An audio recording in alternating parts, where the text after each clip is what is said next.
Hey, what's up, guys? It's David from Gardening with Dave. I have my companion Cindy here joining us today.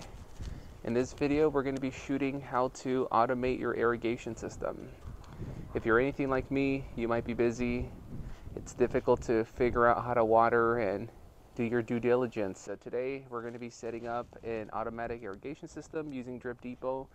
I'm not sponsored, but if you want to sponsor me, Drip Depot, I'd be happy to. All right, let's get started. I am not a plumber, nor do I know what I'm doing. However, in this channel, that's the fun part. If any of you guys here happen to know more than I do, please comment and let me know. So what I did immediately is I have a water zone timer. One of my free zones would be number 2. What I did here is I put a 1/2 inch elbow, making its way down, slowly getting converted to a 3/4 male adapter, which Drip Depot eventually sells a part where you are able to just screw it on directly. I have noticed a little bit of water flushing down from the water.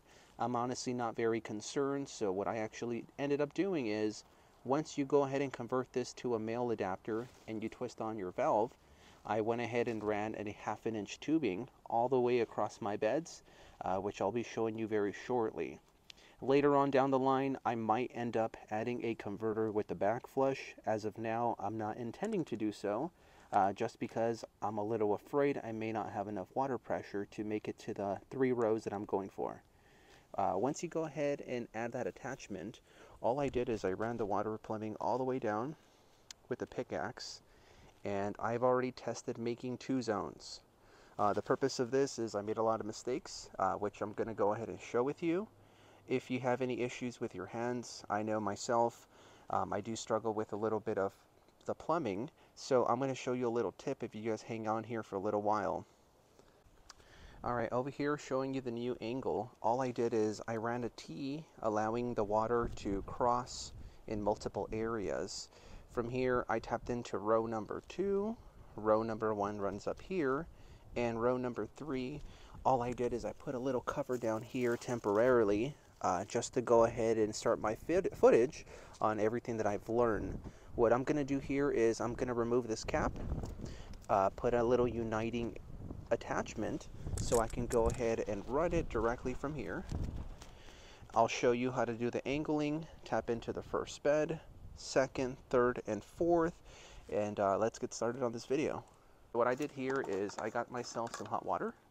It comes with a little cup, and all I'm going to be doing is I'm going to be pouring out maybe about 1/2 cup temporarily, as I'm going to show you what I'll be doing soon. As you can see, this is piping hot, and we need it to be hot, otherwise you're going to work harder, not smarter. Use them, as I mentioned to you before, in order to remove these off, all I'm going to do is pour some hot water in here. I have a lot of water, so I'm not too concerned about having to come back.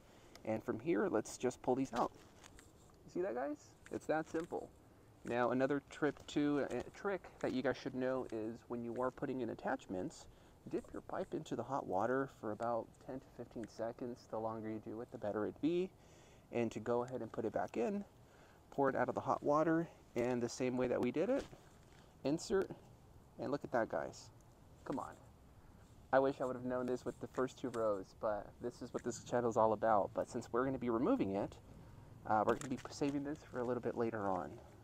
These are the ones that are the perma-lock. They allow you to lock in your piping once your 1/2 inch piping goes in. And if you want to go ahead and reuse it the same way we did earlier, just go ahead and unscrew it. The piping will make its way all the way in. And if you're trying to lock it, you're going to go ahead and do righty-tighty, which will expand it to this amount. This is called a T, and the purpose of a T, if you guys want to come down here, it's to unite a pipe and move it over to multiple angles. In this instance, we're not going to be using a T. Instead, we are going to be using a separate pipe that will unite these 2 individuals.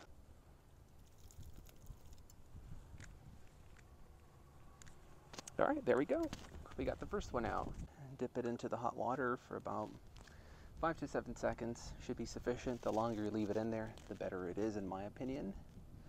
Now that we've pulled it out, it's going to make its way back in. Ooh, it got a little soft. There we go. Now that the plumbing is in, we're going to go ahead and lock it in so we don't have any issues with leakages down the line. And since we're here, it's a perfect time to check the other ones. This one has a little bit of threading I can lock in. And that's it. If you guys want to come a little closer here, all I did is I united a T, replacing the existing lock, and we're going to make our way down. As you can see here, I'm going to be cutting the pipe a couple inches extra just so I can be on the okay side. Did you see how easy that was? Just any ordinary gardening snippers. Now that we went ahead and removed the piping, we're going to be looking for an elbow. The purpose of an elbow would be so we can turn the pipe elsewhere. Otherwise, if you go ahead and bend it, this is what you call a kink. I had to learn the hard way that you can't bend these pipes. I know it's common sense, but not common practice. So let me go ahead and get an elbow, and I'll be right back. From here, I think I'm generally about happy. Let's give this a test go first. Get your hot water. Go ahead and put your pipe in here for a few minutes, seconds. Go. You can dip that in water too, why not? Let's see what happens. All right, let's make our way in here. Oh, that was really easy. All right, now that we got that in there, I think I'm pretty satisfied here. Don't forget, the great thing about these products is you have the ability to cut them. So I'm planning on leaving it overground for a few weeks to test for leakage, and that's it. We are done. All right, guys, I was actually planning on adding a little elbow to elevate it back up, but then I realized on the second bed, I actually ended up doing it on this side, as I like to keep things a little bit symmetrical. So instead of reusing the smaller pipe that we talked about, we're just going to keep using our 1/2 inch. I'm going to run the hose down, and we're going to go ahead and have it converted back. Wow, did you guys see that? Like butter. Now we're going to go ahead and do the locking feature. There we go. And we're just going to run the pipe. We're just going to give it a little bit of extra. And let's get a little close. I did manage to find one of my old tees that I got from Home Depot or Lowe's. As you can see, these, once you cut them, you can't reuse them, you can't remove them, and it ends up going to your landfill. So if I were you, you do spend a little bit more money, but I would probably try to stay away from these. And this is the reusable tee that we're going to be using. All right, that should be about enough. We're going to go ahead and insert the pipe now. Let's go ahead and lock that in now. Otherwise, you're going to end up with leaks later on. Great. Back here we have a valve. The beautiful thing about these valves is if in the event you choose not to irrigate, or you're going to be pulling your crops down the line and you feel like you're overwatering, you have the ability to shut the valve off. As you can see here, this is the off, this is the on, and for the viewers who can't see, it's fully opened and now it's closed. So I haven't used these before, and I'm really excited to see how it turns out this season. So before we continue, let's turn it back on. Most of the time you are able to reuse old piping. I'm just going to use some of this pipe. We're going to snip off a little bit of piece. Let's go all the way to the end. We can't reuse this anymore. Dip it in water. And we're going to expand it now.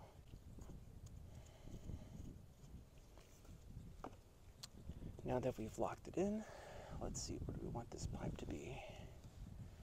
And as I had mentioned to you guys earlier, is we want to go ahead and do the pipe to run it back up, and just give me a few minutes. I've taken some estimated measures. I think I'm pretty happy here. We're going to cut. Dip it into the water. And then we put the elbow on. Let's lock that elbow in.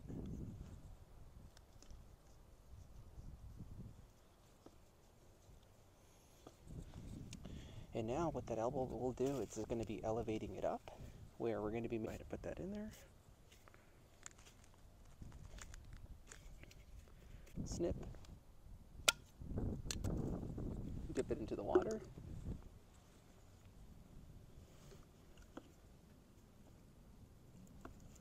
And I like to jiggle these in. I feel like it does make it a little easier. There we go.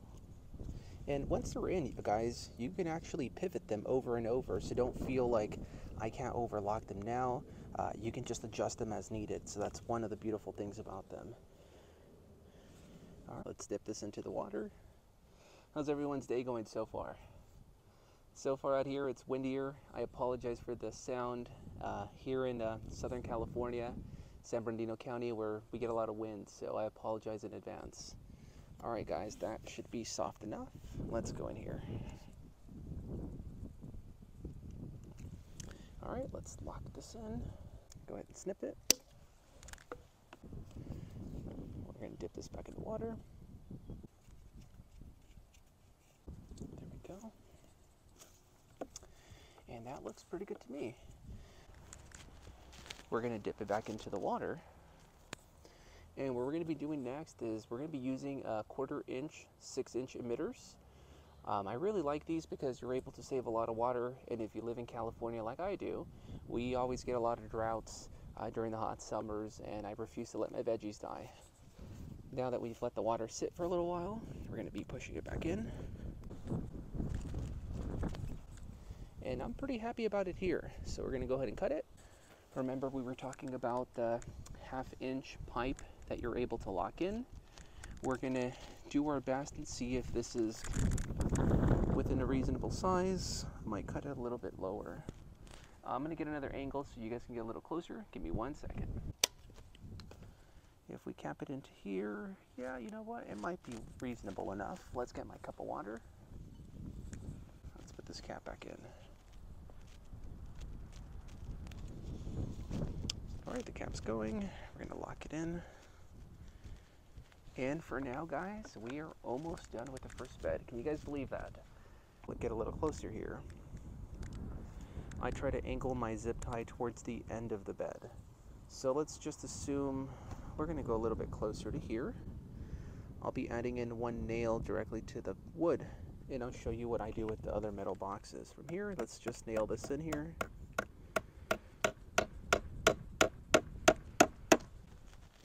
Now that we've got that centered nicely, we're going to run the zip tie over, and voila. We got ourselves a nice little bracket without having to spend any money.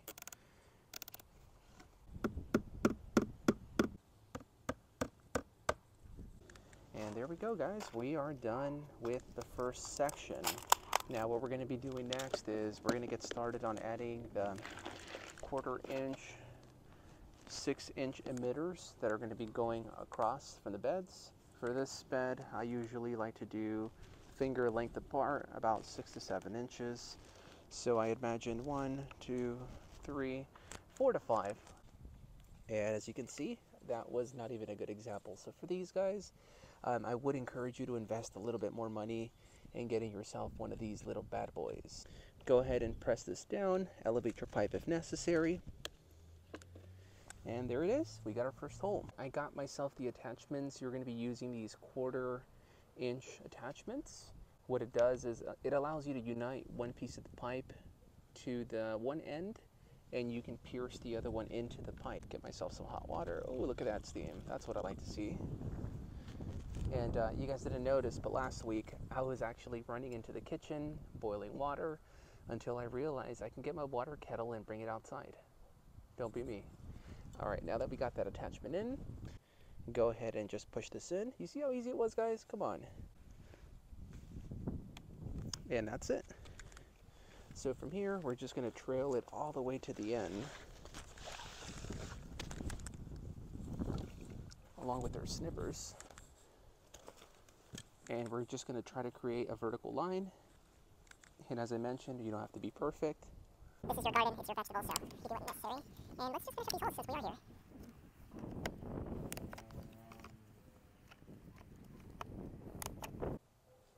Plug them in directly.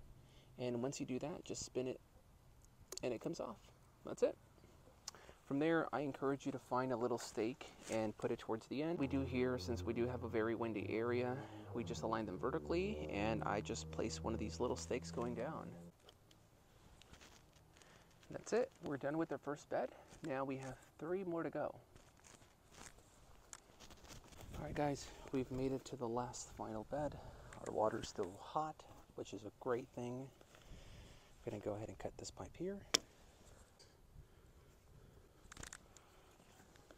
Many as you want.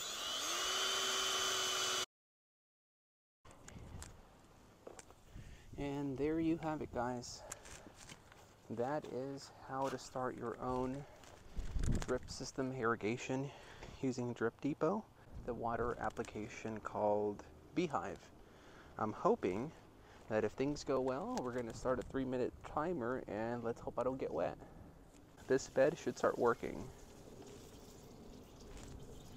There you have it.